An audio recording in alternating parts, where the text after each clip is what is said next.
বন্ধু, তোমার জীবনে আর আমার জীবনে দুইটা গোসল আছে। একটা গোসল তুমি তোমার হাতে করতে পারো নাই, আমিও আমার হাতে করতে পারি নাই। তুমিও তোমার হাতে করতে পারবা না, আমিও আমার হাতে করতে পারবো না। এক নাম্বার জন্মের পরের প্রথম গোসলটা এ যুবক তুমি তোমার হাতে করতে পারো নাই, আমিও আমার হাতে করতে পারি নাই।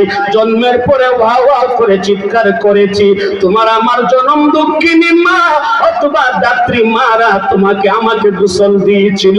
বন্ধুরে, তোমার আর আমার জীবনের আরেকটা গোসল আছে, মরণের পরের গোসল, জীবনের শেষ গোসল।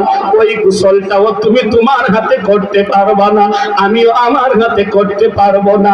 তুমি আর আমি লাশ হয়ে পড়ে থাকবো, বড়ই পাতার গরম জল করা হবে, কেউ মগ আনবে, কেউ জগ আনবে, কেউ বালতি আনবে, সবাই মিলে তোমার আমারে গোসল